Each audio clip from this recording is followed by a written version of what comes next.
Мына ошентип орозого дагы саналуу өтө эле аз көз ирмемдер калды. Демек биз орозого мыкты камылга көрүшүбүз керек.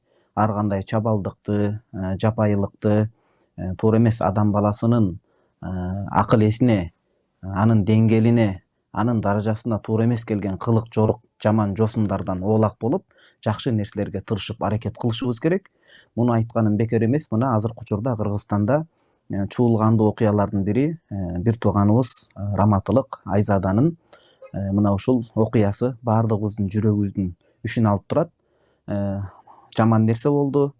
Баарыбыздын эжебиз бар, баарыбыздын апабыз бар, баарыбыздын карындашыбыз бар. Жок эле дегенде, ошол себептен мындай нерсеге жол бербешибиз керек. Ала качуу маселеси мына азыр орозого камылга көрүүдөн алдын жапайылыктан биз арылышыбыз керек дедик го. Анан ала качуу маселеси деп эле кыргыздын каза салтында бар экен, ата бабаларыбыз муну колдонуп келген, эмнеге болбойт деп айткандын өзү туура эмес. Ал кыргызда туура болгон, бирок кандай мааниде болгон? Ала качуунун формуласы, анын мааниси, анын маңызы кандай болгон? Ал илгерки ошол адатта, ал ошол илгерки каада салтта, үрп адатта каарыган чал адамдар нафсисине ээ боло албай, тыя албай, байлыктын аркасы менен жаш кыздарды сатып алып, ошондой экинчи аялдыкка, үчүнчү аялдыкка, төртүнчү аялдыкка күңдөш катары сатып алып, ошондой жаман бузукчулук кылган учурда жаш өзүнүн көңүлүнө туура келген, өзүнүн жашына, өзүнүн кадыр баркына маани бере тургандай аял кишинин да көңүлү бар да, ошого туура келген, көңүлү келген адам менен эми өзү качып кетти делбей, ала качты деп экөөнүн уруксаты менен, ата эненин уруксаты менен анан ошентип алып кеткен. Эми азыркы учурда ала качуу такыр болбойт, бул жапайылыктын түрү. Анткени өнүккөн замандабыз, шариятыбызда да бул нерсеге тетири баа берилет. Мисалы, аял затынын орду шариятта кандай? Шариятта Кудай Таалам эч качан эркектерге тиешелүү бир сүрөнү аты менен атап түшүргөн эмес. Бирок аялдарга тиешелүү, мисалы, Ниса, аялдар аттуу сүрөлөрдү түшүргөн. Демек бул исламда, шариятта биздин аял затынын орду канчалык бийик болуш керек? Мына ушуну айгинелеп баса белгилеп турат. Ошондой эле Мариям энебизге тиешелүү Мариям деген сүрө түштү. Азирети пайгамбарыбыз саллаллаху алейхи вассалам ишенимдүү хадистердин биринде да ушинтип айтат.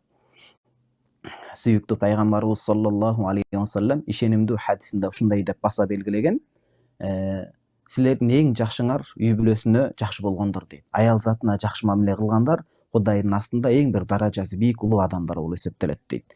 Бөлөк бир сөзүндө пайгамбарыбыз саллаллаху алейхи вассалам истаусу бин нисаи хайра, аял затына бир гана жакшы мамиле кылгыла. Мейли ал өзүңөрдүн апаңар болсун, өзүңөрдүн тууганыңар болсун, бир кызы жубайлыкка ала турган болсоңор, ак нике менен, уруксаты менен, ата энесинин батасы менен алсаңар, мына ошол никенин келечеги болот, жакшылыгы болот дейт. Анан тоогурда кандай кылып көчөдө чакасы менен кетип бара жатса, чакасын жолго ыргытып таштатып, аны бир буюм катары ала качып салып, үстөккө босток кылып, ага кол салып, өзүнүн да жанын кыйып, өзгөнүн да жанын кыйган, бул мындай бир адам, акыл эстүү адамдын оюна келбей турган, адамдык даражадан качып кеткен адамдардын иши болуп саналат.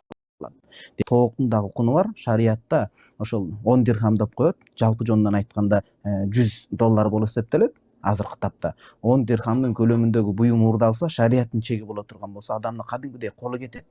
Эмне үчүн? Бул эч кандай камкордук же жаман маселе эмес. Ошол коомдо ар бир нерсенин баасы, куну болуш керек. Эгерде андай нерсеге катуу жаза, катуу чара көрүлбөй турган болсо, анда коомдо бузукчулук орун алып, адамдардын өмүрүнө коркунучтуу болот дейт. Эми азыр андай нерсе болбосун, бирок буга тиешелүү жазасы, чарасы колдонулуш керек болот. Адамдын куну, өзгөчө аял затынын куну бийик болуш керек болот. Турмушка чыкканда ар бир аял затынын өзүнүн укугу менен, керек болсо ала качып кеткен биякта турсун, ата энеси дагы кызын мажбурлап анын көңүлүнө каршы бере албайт. Албетте кыз кенедейинен багып, камкордук кылып чоңойткон ата энесине уруксаты менен, батасы менен чыккан жакшы. Бирок жашоо тегиз эмес экен, бирдей эмес экен. Кээде ата эне мал мүлккө же башка нерсеге кызыны теңин эмес, жаман кор боло турган жерге сата турган, бере турган болсо, шариятыбызда айтат: ал аййиму ахакку би нафсиха дейт. Мунун мааниси пайгамбарыбыз саллаллаху алейхи вассалам куттуу сөзүндө аял кишини өз ыраазычылыгысыз мажбурлап турмушка узата турган болсо, ал өз эрки өзүнүн колунда.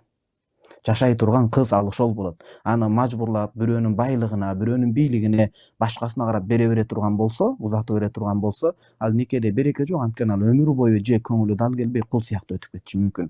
Ошол себептен Рамазанга, ороз айына саналуу күндөр калган учурда өзүбүздөгү түркөйлүктөн, наадандыктан, жапайылыктан оолак болуп, жаман үрп адатты, жаман када салтты, жаман жорук жосун көнүп калган адаттарды таштап, тазаланып, тообо кылып, адамгерчиликтен качып кете турган, туура эмес, жырткыч айбан кылбай турган иштерди бир четке сүрүп чыгарып туруп, жакшынакай адам баласы сыяктуу өмүр кечиришибиз керек. Бул адамдык милдетибиз биздин.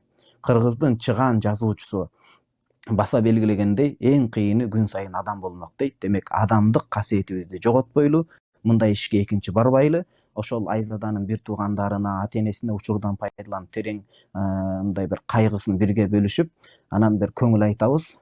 Кудай таалам эми эки дүйнө жакшылыгын берген болсун. Сабыр кылыңыздар. Экинчи башка бирөөнүн кыздары келечекте мындай нерсеге эч качан дуушар болбосун. Эркектерде намыс болсун, ыйман болсун. Ошол себептен эмне үчүн мына ошо окшогон сабактарды биз чыгарабыз?